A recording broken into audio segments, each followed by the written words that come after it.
നല്ല ക്രീമിയാണ്, അതുപോലെ തന്നെ ടേസ്റ്റിയാണ്. വളരെ സിമ്പിളായിട്ട് നമുക്കിത് തയ്യാറാക്കി എടുക്കാനും പറ്റും. കുട്ടികളൊക്കെ സ്കൂൾ വിട്ട് വരുമ്പോൾ ഈസി ആയിട്ട് തയ്യാറാക്കി കൊടുക്കാൻ വേണ്ടി പറ്റുന്ന നല്ലൊരു സ്നാക്കാണ്.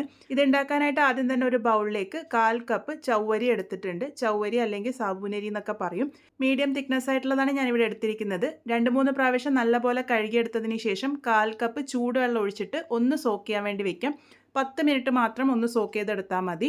അതങ്ങോട്ടേക്ക് മാറ്റി വയ്ക്കാം. ഇനി ഒരു ബൗളിലേക്ക് 1 കപ്പ് വറുത്ത നല്ല ഫൈനായിട്ടുള്ള അരിപ്പൊടിയാണ് ചേർത്ത് കൊടുത്തിരിക്കുന്നത്.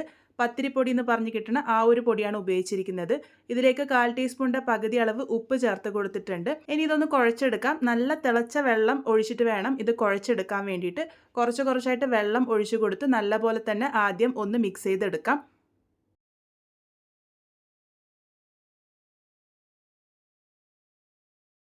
ഇതുപോലെ ഒന്ന് നന്നായിട്ട് നനച്ചെടുത്തിട്ടുണ്ട്. അതിനുശേഷം കൈ ഉപയോഗിച്ച് ഇത് നന്നായിട്ട് തന്നെ ഒന്ന് കുഴച്ചെടുക്കാം.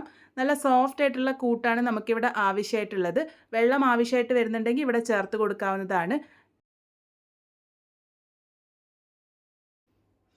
ഇതിപ്പോൾ നോക്കൂ, ഞാൻ നന്നായിട്ട് തന്നെ ഇവിടെ കുഴച്ചെടുത്തിട്ടുണ്ട്. നല്ല സോഫ്റ്റ് ആയിട്ടുള്ള കൂട്ട് നമുക്കിവിടെ റെഡി ആയിട്ടുണ്ട്. ഈ ഒരു രീതിക്കുള്ള കൂട്ടാണ് നമ്മൾ തയ്യാറാക്കി എടുക്കേണ്ടത്.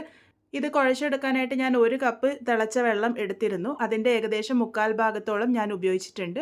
നോക്കി മാത്രം ചേർത്ത് കൊടുക്കുക.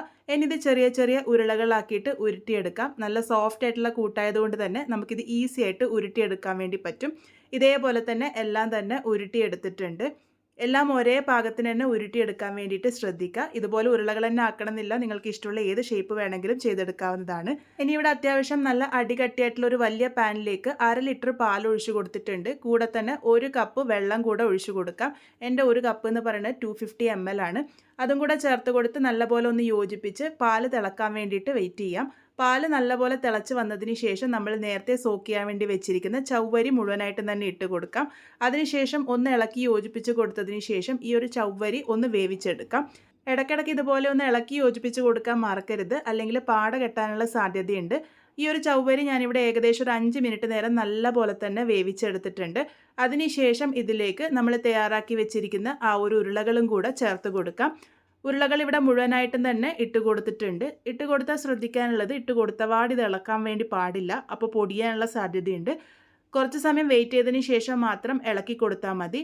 ഇതിപ്പോൾ മുഴുവനായിട്ട് ഇട്ട് കൊടുത്ത് ഞാനിതുപോലെ ചുഴറ്റിയെടുക്കുകയാണ് ചെയ്യുന്നത്. ഒരു 2 മിനിറ്റൊക്കെ കഴിഞ്ഞതിന് ശേഷം നമുക്കിത് ഇളക്കി യോജിപ്പിച്ച് കൊടുക്കാവുന്നതാണ്. മീഡിയം ഫ്ലെയിമിൽ വെച്ചിട്ടാണ് ഇത് കുക്ക് ചെയ്യുന്നത്. ഇടയ്ക്കിടയ്ക്ക് ഇതുപോലെ ഒന്ന് ഇളക്കി യോജിപ്പിച്ച് കൊടുക്കുക. നേരത്തെ പറഞ്ഞതുപോലെ പാട കെട്ടാതിരിക്കാൻ വേണ്ടിയിട്ടാണ് ഇതുപോലെ ചെയ്തെടുക്കുന്നത്. ഇപ്പോൾ ഏകദേശം 10 മിനിറ്റോളം ഞാനിവിടെ നന്നായിട്ട് തന്നെ വേവിച്ചെടുത്തിട്ടുണ്ട്. നോക്കൂ, നല്ല ക്രീമി ആയിട്ട് വന്നിട്ടുണ്ട്. ഇതിലേക്ക് വേറെ ഒന്നും തന്നെ ചേർക്കേണ്ട ആവശ്യമില്ല. ആ ഒരു നല്ല ക്രീമി ടെക്സ്ചർ നമ്മളുടെ ആ ഒരു ഉരുളകളിൽ നിന്നും അതുപോലെ തന്നെ ചവ്വരിയിൽ നിന്നും കിട്ടിയിട്ടുണ്ട്. ഉരുളകളൊക്കെ അത്യാവശ്യം നന്നായിട്ട് തന്നെ വെന്ത് വന്നിട്ടുണ്ട്. അത് നിങ്ങൾക്കിപ്പോൾ ഇവിടെ കാണുമ്പോൾ തന്നെ മനസ്സിലാകുന്നുണ്ടാകും. നല്ല സോഫ്റ്റുമായിട്ടാണ് ഇരിക്കുന്നത്. ഇനി ഇതിലേക്ക് മധുരത്തിൻ്റെ പാകത്തിന് ശർക്കര പാനി ചേർത്ത് കൊടുക്കാം. 1/4 കപ്പ് പൊടിച്ച ശർക്കര 1/4 കപ്പ് വെള്ളമൊഴിച്ച് ശർക്കര പാനിയാക്കി എടുത്തിരിക്കുന്നതാണ്. ശർക്കരയൊക്കെ മെൽട്ടായി ഒന്ന് പതഞ്ഞ് വന്നാൽ മാത്രം മതി. അരിച്ച് ചേർത്ത് കൊടുക്കാം. ഇതൊഴിച്ച് കൊടുത്തതിന് ശേഷം ഞാനിവിടെ ഫ്ലെയിം ഓഫ് ചെയ്യുന്നുണ്ട്. ഓഫ് ചെയ്തതിന് ശേഷം ആ ഒരു ചൂടിൽ തന്നെ നമുക്കിത് മിക്സ് ചെയ്തെടുത്താൽ മതി. ഇനി വീണ്ടും നന്നായിട്ട് തിളപ്പിക്കേണ്ട ആവശ്യമില്ല. ശർക്കരയും പാലും കൂടെ യോജിച്ച് വരുമ്പോൾ ചിലപ്പോൾ പിരിഞ്ഞു പോകാനുള്ള സാധ്യതയുണ്ട്. അതുകൊണ്ടാണ് ഞാനിവിടെ ഫ്ലെയിം ഓഫ് ചെയ്തിട്ട് ഇത് മിക്സ് ചെയ്തെടുക്കുന്നത്.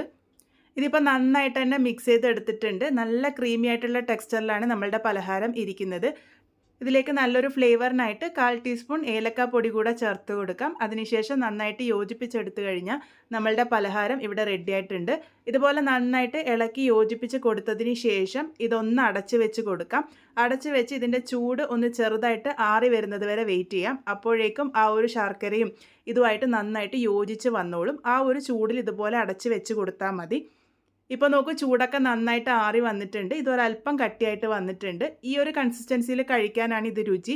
ഒരുപാട് ലൂസായി കഴിഞ്ഞാൽ ഇതിൻ്റെ ആ ഒരു ടേസ്റ്റ് നന്നായിട്ട് കിട്ടില്ല. ആ ഒരു ക്രീമി ആയിട്ടുള്ള സോസും ആ ഒരു ഉരുളകളും ഒന്നിച്ച് കഴിക്കുമ്പോഴാണ് ഇതിൻ്റെ രുചി.